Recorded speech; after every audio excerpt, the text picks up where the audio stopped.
Palavra da Verdade, com Hernandes Dias Lopes. Queridos, nós vamos então abrir a palavra de Deus no livro de Êxodo, capítulo 33. Êxodo, capítulo 33.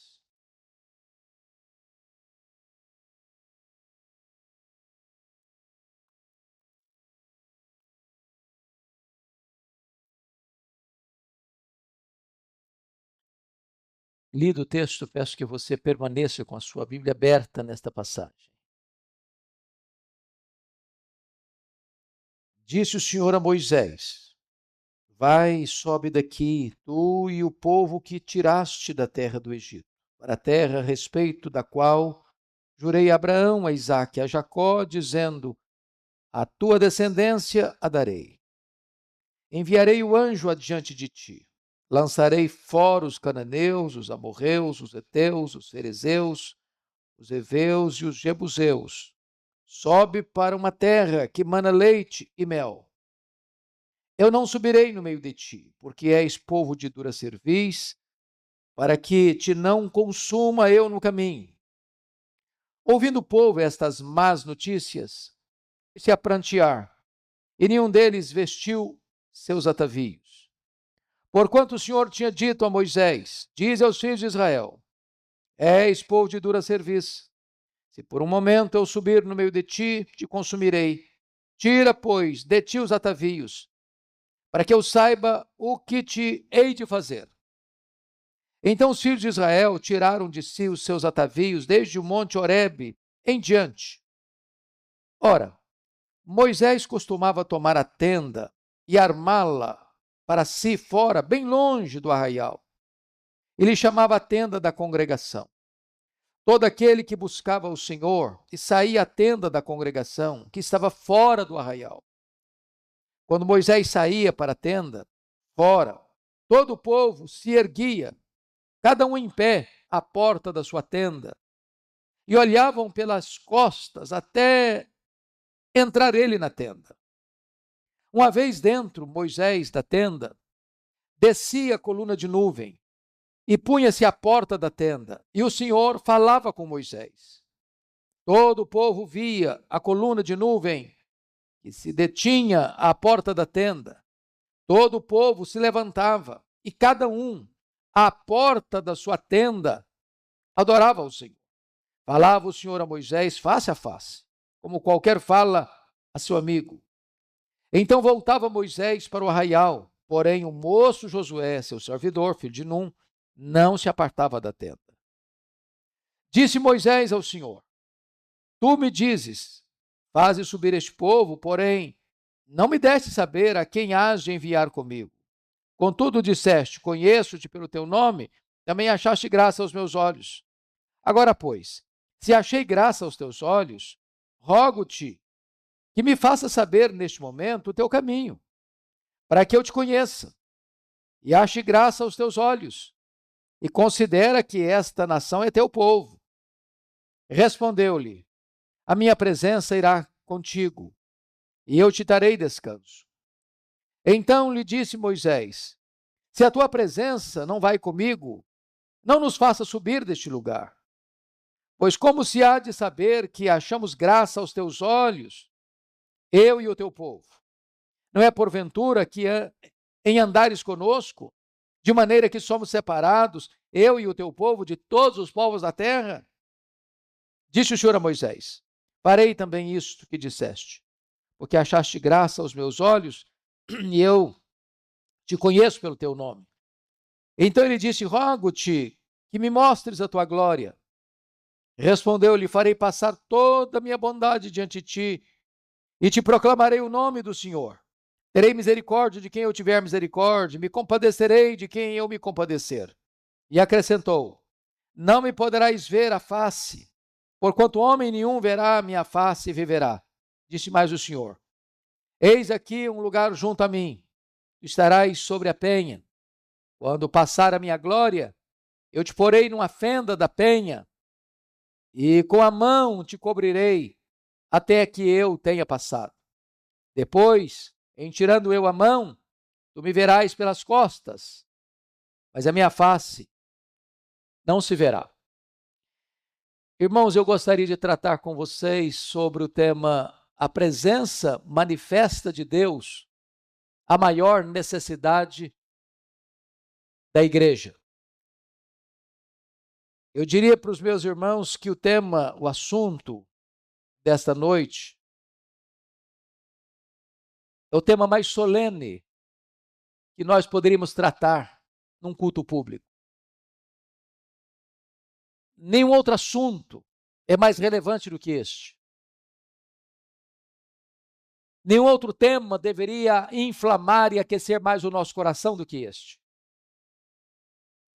Nós não estamos hoje aqui tratando de um assunto lateral,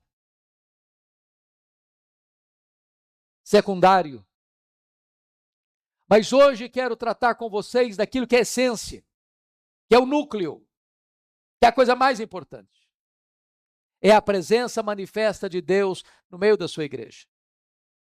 No passado, a presença de Deus era a coisa mais importante para o povo de Deus. Quando Moisés teve aquele encontro com Deus lá no Sinai, na sarça ardente, ele se prostrou com o rosto em terra. Ali foi um momento decisivo na história dele. Ele viu a glória de Deus. E quando eu estou falando de presença de Deus, hoje eu não estou querendo dizer da onipresença de Deus, atributo exclusivo de Deus. Deus está em toda parte. Eu estou falando da presença manifesta de Deus. Quando você vai para o Egito, a presença poderosa de Deus e os feitos gloriosos de Deus desbancam o panteão de divindades do Egito. E Deus tira o seu povo e conduz o seu povo. E a presença de Deus ia com o povo, representado numa coluna de nuvem durante o dia, uma coluna de fogo durante a noite. A presença de Deus trazia alívio, a presença de Deus trazia proteção, a presença de Deus trazia direção. Mas houve momentos na história de Israel que o povo pecou. E essa presença foi embora. Este é um exemplo. Outros exemplos vieram. Na época de Eli, vocês se lembram disso, para o sacerdote. Os filhos de Eli, Hofni e Finéias, em pecado. O povo vai enfrentar uma batalha. E eles, achando que a arca da aliança, símbolo da presença de Deus, resolveria o problema sem levar Deus a sério, levar a arca para o campo de batalha. E eles sofreram uma acachapante derrota. A arca foi roubada. Milhares de pessoas morreram. Hofni e Finéias morreram. Eli morreu. E colocaram o nome no menino que nasce. E Cabode, foi-se a glória do Senhor. Mais tarde, lá no profeta Ezequiel, o povo rebela-se contra Deus, peca contra Deus, desobedece a Deus, não escuta a voz de Deus. Diz a Bíblia que a glória de Deus se afasta da cidade, se afasta do templo e vai embora. E Jerusalém é entregue nas mãos dos caldeus e o povo sofre uma amarga escravidão na Babilônia. Amados, o que está acontecendo aqui? Qual o cenário, pano de fundo desta passagem que lemos? Esse mesmo povo que tinha sido tirado com mão forte e poderosa do Egito, que passara a pé enxuto no Mar Vermelho, que vira água brotar da rocha, que recebia o maná do céu, que viram os sinais espantosos de Deus na sua nação, agora chegam no Monte Horebe. E diz a Bíblia que Moisés sobe ao Monte Horebe e passa lá na presença de Deus 40 dias, 40 noites. Ao fim do que, Deus coloca nas mãos de Moisés as tábuas da lei, lavradas pela mão de Deus, escritas pelo dedo de Deus. E diz a Escritura que o povo então chega para Arão, irmão de Moisés, o sacerdote, e diz assim: Arão, nós não sabemos o que aconteceu com Moisés. Então faça-nos deuses, para que possamos servir, adorar. E diz a Bíblia que Arão, insensatamente, diz para o povo: manda os homens e as mulheres tirarem as argolas das orelhas. E foi se juntando aqueles adereços. E diz a Bíblia que Arão fundiu aquele ouro e fabricou um bezerro de ouro. E agora o povo olha para aquele bezerro de ouro e se prostra diante dele. E diz que aquele Deus falso que ele havia fabricado era o Deus deles. E diz a Bíblia que eles começam a oferecer oferendas a esse Deus que eles tinham fabricado. E que eles começaram a dançar e a se divertir. A palavra divertir lá, no versículo capítulo 32, é para uma festa de sensualidade, de extrema corrupção moral. Quando esse povo está nessa situação, Deus diz para Moisés: Moisés, desce depressa, porque o teu povo cedo se corrompeu. Quando Moisés está descendo, o seu moço Josué escuta o barulho e disse para Moisés: ô Moisés, é um barulho de guerra. Moisés disse: não, Josué, esse barulho não é o barulho nem dos vencidos, nem dos vencedores. Isso é um barulho de dança. Quando Moisés vem e vê, o povo estava dançando freneticamente, com toda a sua volúpia, desregrada, depravada. Moisés se irou e jogou as tábuas de pedra, chão e as quebrou. Irado, diz: quem é do Senhor, venha até mim. E os levitas vieram, 3.000 homens foram mortos.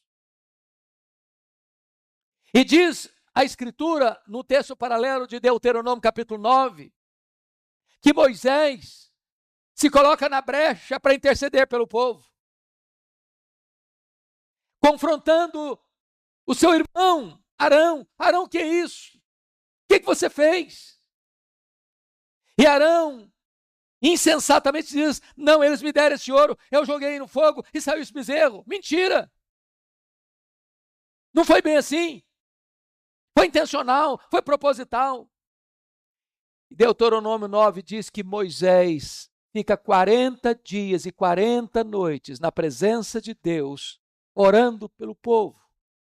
Porque Deus dissera para Moisés assim: Moisés, eu vou destruir esse povo. É um povo de dura cerviz. Eu vou formar uma nova nação. Vou começar tudo com você. E diz a Bíblia que Moisés disse: não, Senhor, não faça isso. Porque lá no Egito, as pessoas vão comentar que tu tiraste o povo de lá com más intenções para matá-lo nesse deserto. Perdoa, Senhor, o pecado desse povo. Perdoa, Senhor, o pecado desse povo. Senão, meu Deus, risca o meu nome do livro que escreveste. E aqui eu quero então, irmãos, nesse cenário, dizer a vocês que Deus disse o seguinte para Moisés: Moisés, eu não vou com vocês. Eu não vou. Se eu for com vocês, eu vou destruir esse povo. Esse é um povo de dura serviço. Mas eu vou cumprir minha palavra. Eu vou mandar um anjo com vocês. E mais, eu vou introduzir vocês na terra prometida. A terra ocupada por aqueles povos pagãos, eles serão arrancados de lá, e eu vou introduzir vocês lá, e eu vou dar a vocês a terra prometida. Mas eu não vou, eu vou mandar um anjo. E Moisés disse para Deus: Senhor, se tu não fores conosco, não nos faça subir. Então eu gostaria que hoje nós olhássemos esse texto com algumas lições. A primeira coisa, meus amados, é a total necessidade que você e eu temos, que a igreja tem, da presença manifesta de Deus. Ô, irmãos, nós podemos ter tanta coisa boa. Os dons de Deus, as dádivas de Deus. Podemos ter vida, podemos ter saúde, podemos ter prosperidade, podemos ter sucesso financeiro, podemos ter realização profissional, podemos ter família, podemos ter amigos, podemos ter o conforto de um ambiente como este. Podemos ter pessoas maravilhosas que nos cercam com carinho e afeto. Mas tudo isso, irmãos, sem a presença de Deus, não é suficiente. A maior necessidade da igreja não é da bênção de Deus, é do Deus da bênção. Um anjo é um mensageiro de Deus, valoroso em poder, ministro de Deus para cuidar da igreja. Mas o anjo não satisfaz. A terra prometida, a terra que mana leite e mel, é dádiva de Deus, é presente de Deus. E Moisés disse: Senhor, a terra é boa mesmo, e a terra é maravilhosa mesmo, mas o que é a terra prometida sem a tua presença?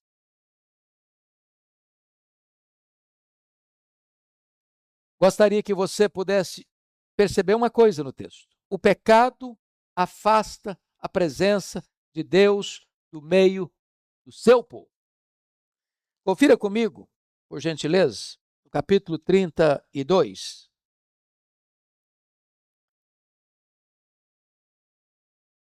Que o pecado foi a causa que levou este povo a buscar outro Deus. A impaciência deles. Porque está escrito no versículo 1 que, vendo o povo que Moisés tardava em descer do monte, acercou-se de Arão e lhe disse: levanta-te, faze-nos deuses que vão diante de nós. Versículo 2, disse-lhes Arão, tirai as argolas de ouro das orelhas de vossas mulheres, vossos filhos e vossas filhas, e trazei-mas. Versículo 3, então todo o povo tirou das orelhas as argolas e as trouxe a Arão. Este, recebendo-as das suas mãos, trabalhou o ouro com buril e fez dele um bezerro fundido. Então disseram: são estes, ó Israel, os teus deuses que te tiraram da terra do Egito. Verso 5. Arão, vendo isso, edificou um altar diante dele, apregoando, disse: amanhã será festa ao Senhor. Preste atenção, Senhor no maiúsculo. É o sincretismo religioso.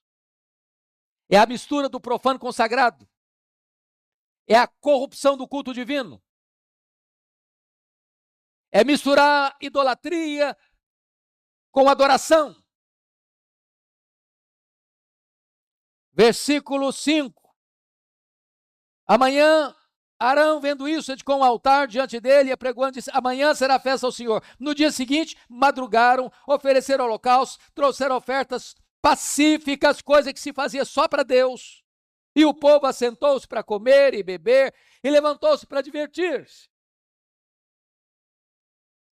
Preste atenção, irmãos, que a impaciência desse povo levou esse povo a esse pecado de transicionar do culto em espírito e em verdade para um culto pagão ou semi-pagão.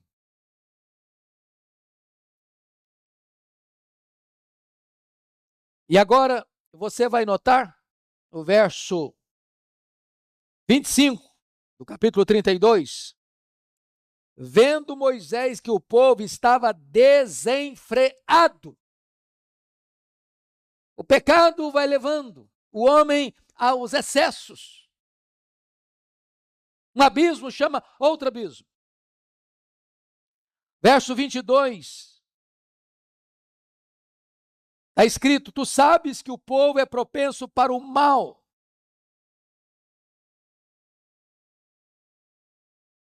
E desta maneira, a impaciência levou o povo a buscar outro Deus. Mas mais do que isso, o pecado, irmãos, não só leva o homem a buscar um outro Deus, mas o pecado produz a ira de Deus. Porque você pode notar comigo no 32, versículo 7 em diante, até o versículo 10, o seguinte: então disse o Senhor a Moisés: vai, desce, porque o teu povo que fizeste sair do Egito se corrompeu e depressa se desviou do caminho que lhe havia ordenado. Fez para si um bezerro fundido e o adorou e lhe sacrificou. E diz: esses são, ó Israel, os teus deuses que te tiraram da terra do Egito. Disse mais o Senhor a Moisés: tenho visto este povo, e eis que é povo de dura cerviz. Agora, pois, deixa-me para que se acenda contra eles o meu furor, e eu os consuma, e de ti farei uma outra nação. O que está acontecendo aqui? O pecado afastou Deus desse povo. A nuvem, que era o símbolo da presença de Deus, foi embora do acampamento. Não estava mais lá. Aqui tem um ponto, irmãos, que eu preciso que vocês percebam comigo. A segurança da igreja é a presença de Deus conosco. Mas se Deus se apartar, a igreja é vulnerável demais. Você e eu sabemos de cor Romanos 8:31, não sabemos? Poderemos citar aqui de cor? Vamos juntos? Se Deus é por nós, quem será contra nós? Vamos fazer essa pergunta invertida. Se Deus for contra nós, quem será por nós? Vocês se lembram de Josué, lá no capítulo 7 do seu livro? Quando Israel sofreu aquela amarga derrota nas mãos da pequena cidade de Ai, e Deus disse para Josué: eu não serei convosco, enquanto o pecado não for removido, e não podereis resistir os vossos inimigos. Se Deus se afastar da nossa vida, se Deus tirar a mão dele de sobre nós, se a Shekinah de Deus não estiver em nossa vida, na nossa casa, na nossa família, na nossa igreja, irmãos, nós não temos condições de caminhar. Mas mais, a necessidade de diagnosticar a causa do afastamento da presença de Deus. Olha, por favor, comigo, versículo 4 do capítulo 33. Ouvindo o povo estas más notícias, pôs-se a prantear, e nenhum deles vestiu seus atavios. O que está acontecendo aqui? Que más notícias são essas? As más notícias de que Deus não iria mais com o povo. As más notícias de que Deus mandaria um anjo, enviaria para a terra prometida, mas Deus não iria mais. É necessário perguntar a Deus o que é que aconteceu para que a tua glória, para que a tua nuvem, para que a tua presença se retire de nós. Onde foi o ponto que nós falhamos? É preciso voltar a esse ponto. Não adianta seguir sem reflexão. Aqui está o ponto importantíssimo. Se Israel se arrependeram. Diz o versículo 4, que eles se puseram a prantear. O pecado precisa levar a você e a mim ao choro do arrependimento. É a presença manifesta de Deus. Pode ter a bênção, pode ter a promessa, pode ter anjo, pode ter garantia, pode ter segurança, pode ter proteção, pode ter vitória, pode ter conquista, mas não é isso. É a presença manifesta de Deus.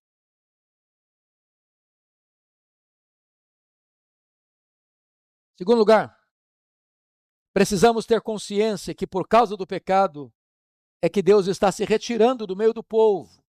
Vejam vocês que Deus havia feito milagres. Tirado o povo, conduzido o povo, suprido as necessidades do povo, dado vitórias ao povo. Tudo isso por causa da sua presença. A coluna de nuvem de dia, a coluna de fogo de noite. Deus presente a todo dia, a todo instante, em todas as circunstâncias. Agora a glória de Deus se retira, agora a nuvem se retira, agora Deus não está mais presente. E é preciso saber por que Deus. E deixe-me dizer uma coisa a vocês. O povo começa a entender que eles perderam a presença de Deus por causa do pecado. Que pecado? O pecado de substituir Deus por outro Deus. O pecado de corromper o culto divino. O pecado de, na impaciência, abandonar a Deus. Irmãos amados, quantas pessoas hoje estão buscando as bênçãos? Só as bênçãos, mas não querem Deus. Não estão preocupadas com a presença de Deus. Quantas igrejas que hoje diriam assim, mas que maravilha, o anjo vai com a gente. Que bênção, Deus prometeu a terra prometida. Mas Moisés não. Senhor, é a tua presença. As tuas bênçãos são maravilhosas. As tuas vitórias são esplêndidas, mas nós queremos é a tua presença, Senhor. Agora, notem vocês que se nós entendemos que o pecado nos rouba e nos tira, nos priva do melhor que é a presença de Deus, eu preciso saber o que é que está, qual é a causa? Por que que Deus se afastou? Eu quero que você olhe comigo, por favor. Versículo 4 e 5. Ouvindo o povo essas más notícias, pôs-se a prantear, e nenhum deles vestiu seus atavios, porquanto o Senhor tinha dito a Moisés: diz aos filhos de Israel, és povo de dura cerviz, e por um momento eu subirei no meio de ti, te consumirei. Tira, pois, de ti os atavios, para que eu saiba o que te hei de fazer. Por que Deus te mandou tirar os atavios? Será que Deus não quer que as mulheres andem com adereços? Será que Deus não gosta que as mulheres se apresentem bem apresentadas? Não, não. Por que tinham tirado os atavios? Porque esses atavios eram uma ponte, eram um símbolo da idolatria deles. Eles arrancaram essas argolas das orelhas, entregaram essas argolas de ouro a Arão, e ele transformou aqueles atavios, aqueles adereços de ouro, num bezerro, diante de quem se prostraram. Quando Deus diz, tira os atavios, arranque os atavios, não use mais os atavios, Deus está dizendo o seguinte, vocês precisam ter coragem de romper com o pecado. Radicalmente. Não façam concessão. Não brinquem com isso. Deixe-me dar exemplos. Quando Deus mandou Jacó, depois que ele voltou da terra, lá dos seus pais, quando se casou, Deus disse, olha, vá para Betel. E ele foi para Siquém. Armou tendas em Siquém. Enriqueceu em Siquém. Não vivia em tendas, mas construiu casas permanentes em Siquém. E ali em Siquém aconteceu uma tragédia. Sua filha foi estuprada. Uma chacina na cidade. Sua família está debaixo de sangue criminoso. E Deus disse para Jacó, agora suba para Betel, Jacó, suba. E diz a Bíblia que ele tira as roupas sujas, que ele lava as mãos sujas e sobe para Betel. Para você subir para a presença de Deus, você tem que romper com aquilo que afastou você de Deus. E você sabe o que está afastando você de Deus. Pensa comigo em Elias. Ele está clamando pela restauração da nação de Israel, clamando por chuvas de Deus. É a primeira coisa que ele fez. O que é que impediu a chegada das chuvas? Foi Baal. Então retira o Baal do caminho. Não adianta trocar Baal de lugar. Não adianta dar roupa nova para Baal. Não adianta dar outros nomes para Baal. Baal tem que ser retirado do caminho.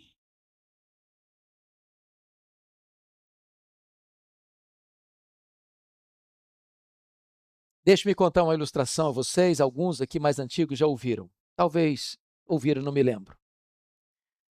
Isso faz muito tempo. Fui convidado para pregar numa das grandes igrejas do Brasil. Era um trabalho de juventude. Me deram um tema para pregar, o que eu, confesso, tenho muita dificuldade quando alguém me convida para pregar e me dá tema. Eu não consigo trabalhar tema. Eu gosto de expor um texto. Mas naquele dia eu atendi o desejo daquela igreja e fiz isso. O assunto era santificação. Quando eu terminei de pregar, para minha surpresa, um grupo de jovens da igreja me puxou pelo braço, me levou para uma sala. E um jovem, petulantemente, botou o dedo no meu nariz. Disse, o senhor é um homem petulante. O senhor é um homem retrógrado. O senhor é um homem desatualizado. O senhor não sabe de nada. O senhor está pensando o quê? Nós somos jovens modernos, contemporâneos, universitários. Qual é o problema da gente, no sábado à noite, tomar nossa cervejinha? Ir para uma boate? A juventude passa. Que negócio é esse? Somos alunos da escola dominical, somos filhos de crentes. Também. Eu tomei um susto, porque quase apanhei. Acuado ali naquela sala, eu disse para aqueles jovens, bom, vocês me convidaram. E eu estou indo embora. Mas eu preciso lhes dizer duas coisas, antes de ir embora. A primeira coisa que eu quero lhes dizer é 1 Coríntios 10, 31. Portanto, quer comais, quer bebais, quer façais qualquer outra coisa, fazei tudo para a glória de Deus. Eu disse então a eles, se vocês quiserem ir para a boate, encher a cara para a glória de Deus, pode ir, se é para a glória de Deus. Se conseguirem fazer para a glória de Deus, vai em frente. Eu duvido que consigam. Segundo texto que eu quero dizer para vocês, Colossenses 3,17. E tudo que fizerdes, seja em palavra, seja em ação, fazer em nome do Senhor Jesus, dando por isso graças a Deus Pai. Então, quando vocês forem para a boate agora, para encher a cara, você tem que ser o seguinte, estou indo em nome de Jesus e glória a Deus, porque eu estou aqui enchendo a cara. Se conseguirem, vão em frente. E até logo. Fui embora. Quer dizer, vim embora. Já era pastor aqui. O que eu nunca podia imaginar, jamais, é que uns 10 anos depois, a mesma igreja me convidasse para pregar. Eu tive a loucura de aceitar o convite. Quando eu chego, uma senhora me aborda na porta da igreja e me faz uma pergunta que você nunca deve fazer a um pastor. Ela me perguntou assim, o senhor se lembra de mim? Essa pergunta é horrível. Constrange a gente. Eu olhei para ela, tornei a olhar, olhei de novo, falei, só me perdoe, mas não estou lembrado. Ela me disse, eu sou a mãe do rapaz que botou o dedo no seu nariz. Falei, pronto, não apanhei da primeira, vou apanhar na segunda. Eu disse, mas o que aconteceu com seu filho? Ela me disse, pastor Hernandes, aquele dia que o senhor confrontou meu filho, foi um divisor de águas na história dele. Meu filho se arrependeu. Meu filho mudou a sua vida. Jesus transformou a vida dele. Meu filho é um líder na igreja hoje, um homem cheio do Espírito Santo de Deus. É preciso saber onde houve o problema e romper com esse pecado. Se você quer de volta a presença de Deus. Agora preste atenção. Nada pode substituir a presença de Deus no meio da igreja. Confira comigo, por favor, o verso 2. Olha o que Deus está prometendo. Enviarei o anjo diante de ti, lançarei fora os cananeus, os amorreus, os heteus, os ferezeus, os heveus, os jebuseus. Só nota de rodapé aqui, nota de rodapé. Você já parou para perguntar por que Deus não expulsou esses povos de Canaã, quando Deus prometeu essa terra para Abraão? Você já perguntou por que Deus esperou 400 anos para dar essa terra para o povo? Leia, por favor, as Escrituras.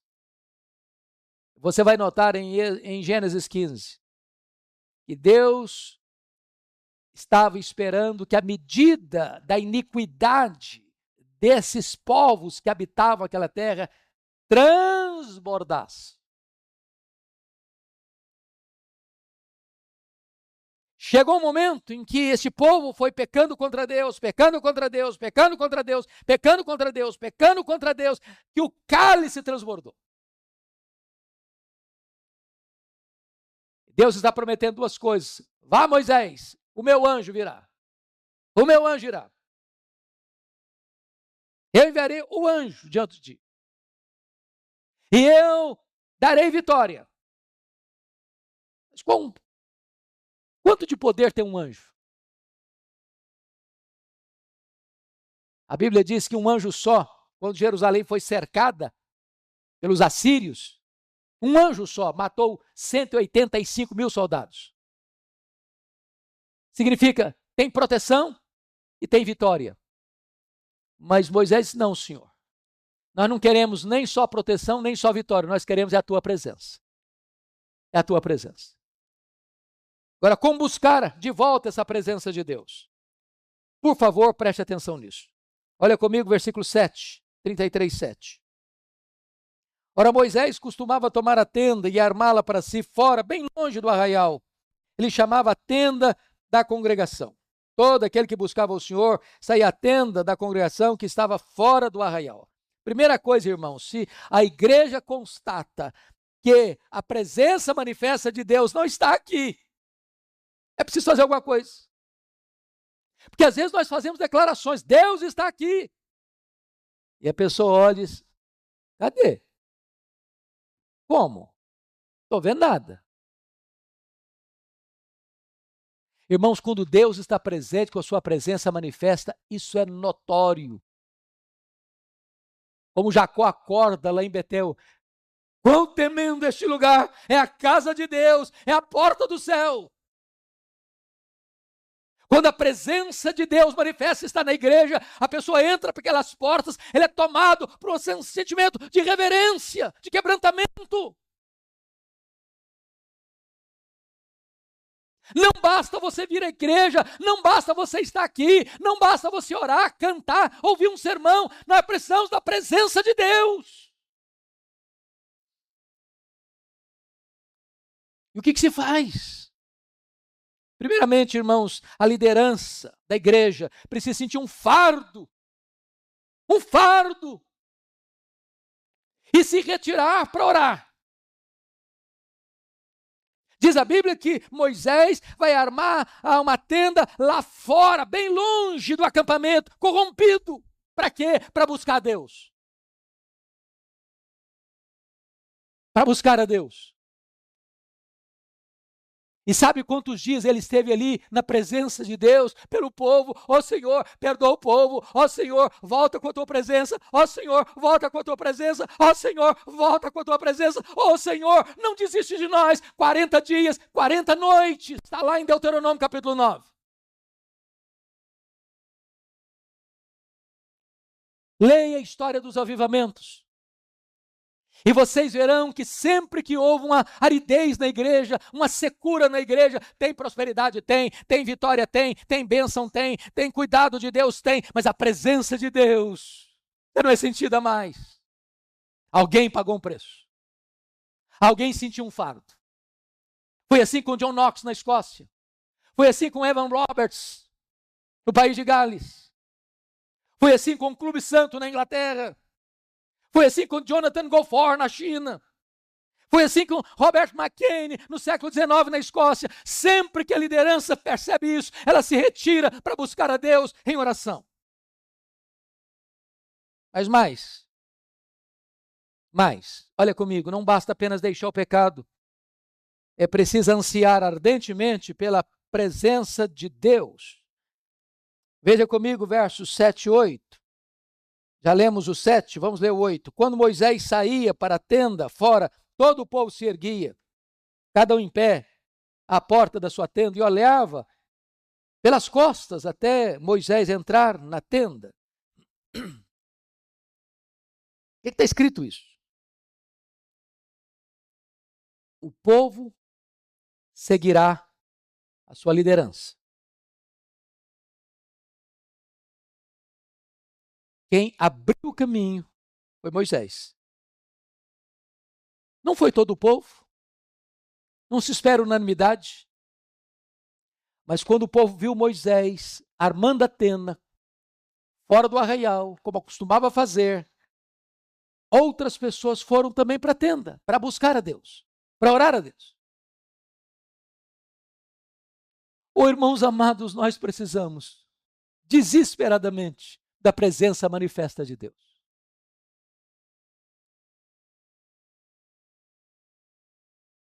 Nós estamos no meio de uma pandemia. E eu acho que nunca, eu com 63 anos, eu nunca vi um tempo tão oportuno para a igreja crescer como nesse. Nunca vi. Nunca vi. Hoje, cerca de 50% das pessoas que estão entrando nos templos evangélicos são visitantes. O que significa isso? Que o povo está desesperado. Que o povo está querendo. Eu preguei sábado passado Sábado passado, na igreja de um grande irmão, de um grande amigo, lá em São Paulo. Prego todo ano lá, várias vezes. Aquele irmão saiu de 890 membros nessa pandemia para 1.918 membros. Ele recebeu mais de 1.000 membros nesse período. Ele saiu de um local de 1.500 metros para um local de 9.000 metros.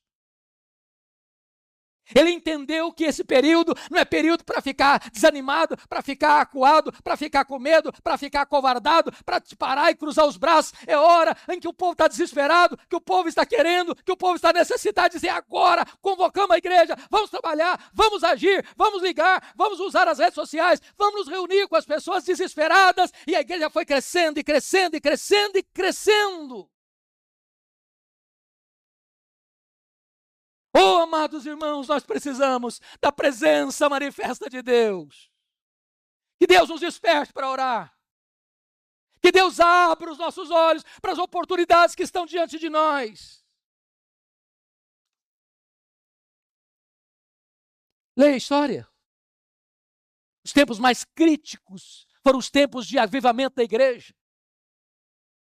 Que aconteceu com Ludwig van Zinzendorf no dia 13 de dezembro de 1727, 11 horas da manhã, sentindo um fardo do povo, recomeça a orar e desencadeia uma reunião de 100 anos de oração, trazendo avivamento e movimento missionário na Alemanha.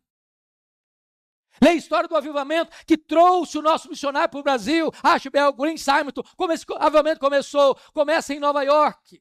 Começa em Nova York, no dia 23 de setembro de 1857. Um homem negociante distribui o seu folhetinho nos bairros de Nova York, chamando os homens para orar. E em 6 meses tinham 10.000 homens orando por avivamento.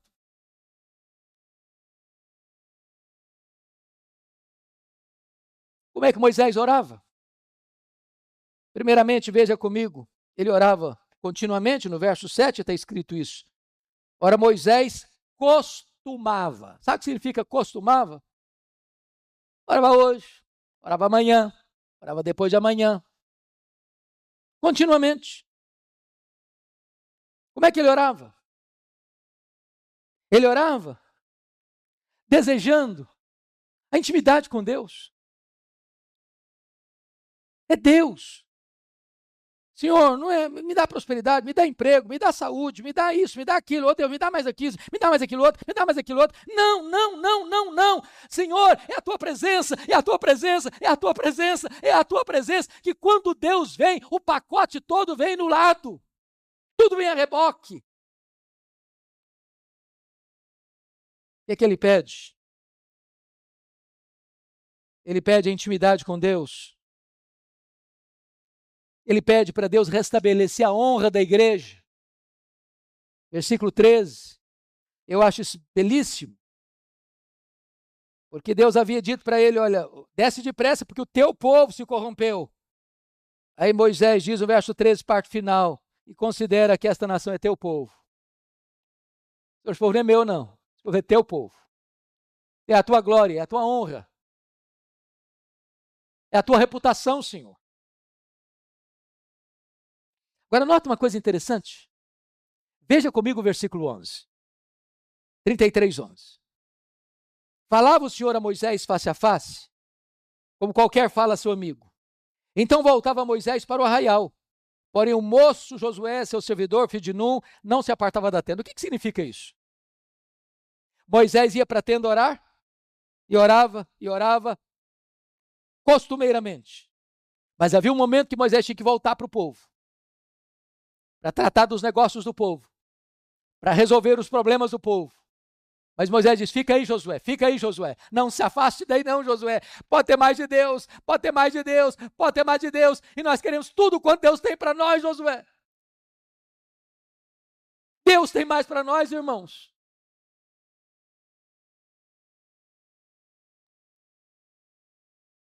Eu quero concluir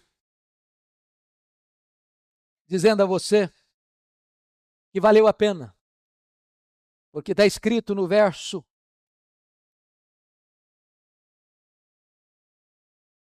De número 9. Olha comigo. Uma vez dentro Moisés da tenda, descia a coluna de nuvem e punha sobre a porta da tenda. E o Senhor falava com Moisés. Sabe o que significa isso? A presença de Deus voltou. A nuvem voltou. A glória de Deus voltou.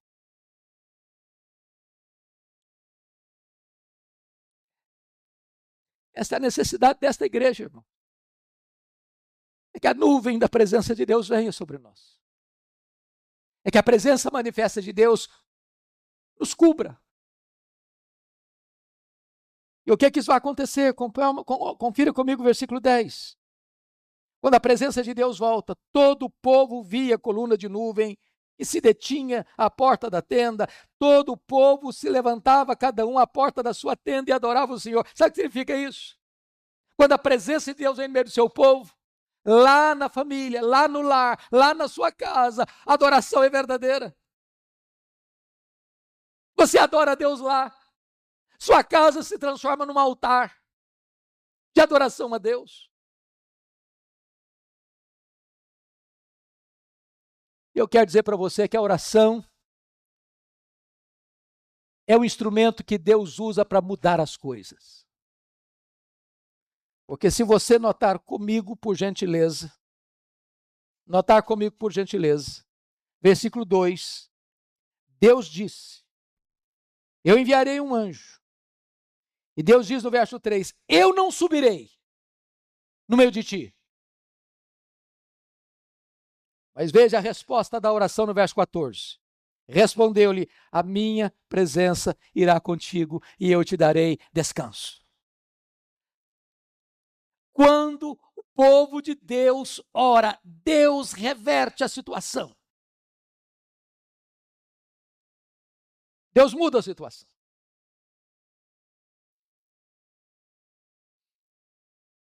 Eu não sei se esse assunto mexe com você. Eu não sei se isso incomoda o seu coração. Eu nem sei se você ora por isso. Se você anseia por isso. Eu nem sei se você está satisfeito com o anjo e com a terra prometida.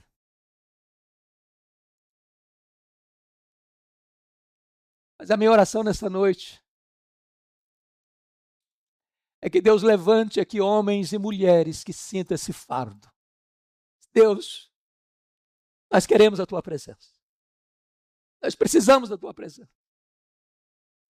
Se tu não fores conosco, não nos faça subir daqui, Senhor.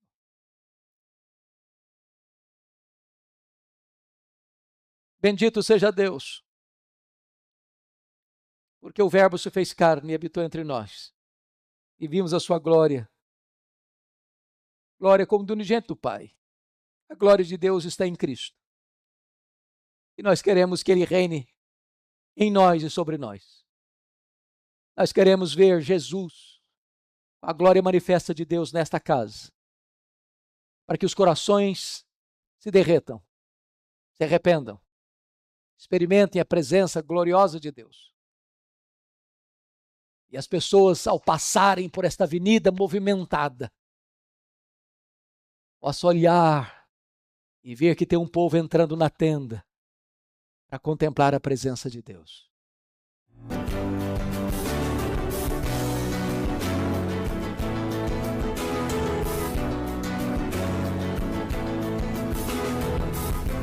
Palavra da Verdade, com Hernandes Dias Lopes.